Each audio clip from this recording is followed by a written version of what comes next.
This client is about to receive the traditional foundation level botulinum toxin 3 areas. If you look at this client, the muscles on her frontalis are quite thick. Essentially, these should be a little bit easier to paralyse with botulinum toxin. As you can see, we've provided a line down the middle which indicates where her pupil is. We've drawn a space at the top to indicate where there is no muscle, and absolutely pointless injecting toxin where there is no muscle. And now I've just drawn out her corrugators, which is a danger zone. As you can see here, I'm mapping out any veins that are visible. We obviously don't want to inject into a vein as it would cause severe bruising and it would be a waste of Botox. So we are using Botox. As you can see, we are using a different injection pattern than previous, and on this particular occasion we have gone lower onto the frontalis.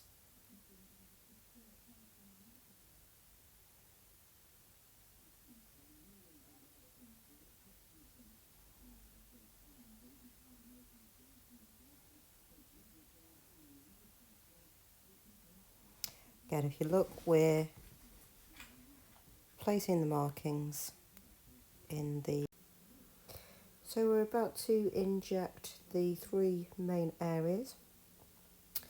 Again, the reason that we create a pencil mark indicating where the client's pupil is because injecting botulinum toxin into the frontalis muscle directly above the mid-pupil line is avoided because it can lead to eyebrow or eyelid ptosis, which is drooping, and create an unnatural facial appearance.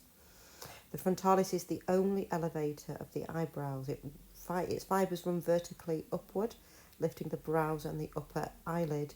The central portion of the frontalis, roughly aligned with the pupil line, is responsible for raising the medial brow, the inner portion of the eye. So if Botox is injected too low or too centrally in this area, it weakens the brow elevators that oppose the downward pulling action of the orbicularis oculi and corrugator muscles. And the result could be that the brow could feel droopy or heavy, especially over the eyelid.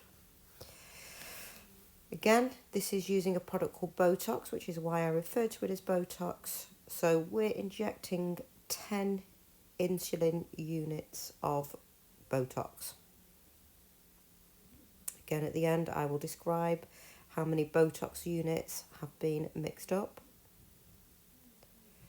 So again, if you look, the syringe is facing vertically forward.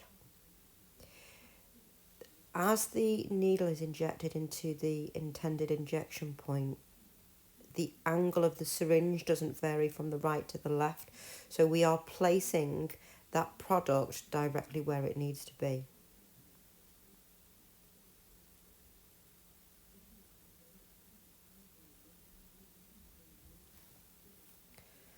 So that's 5 units again if you look at the angle. So it's being held at 45 degrees, but it isn't going to the right of the marked out point or to the left. It's going direct into the intended injection point. And again, we're marking away, we're wiping away where we have injected so that we don't inject into the same place more than once and apply too many units.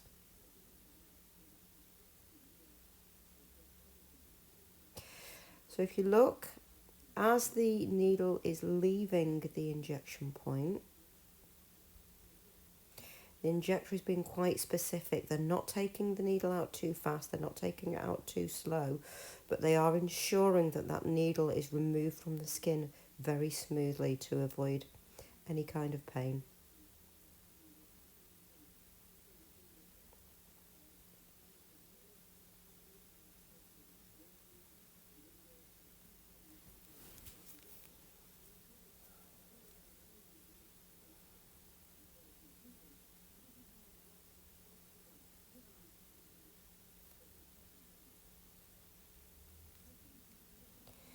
again, we've marked out any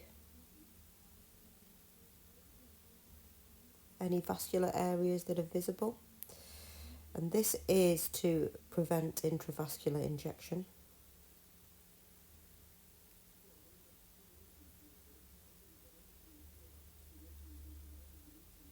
Intravascular injections can increase complication. Accidentally injected into a blood vessel can cause bruising or a hematoma, pain and inflammation at the site, vascular injury, especially in delicate facial vessels, but it can also cause inadvertent toxin migration to adjacent tissues or structures.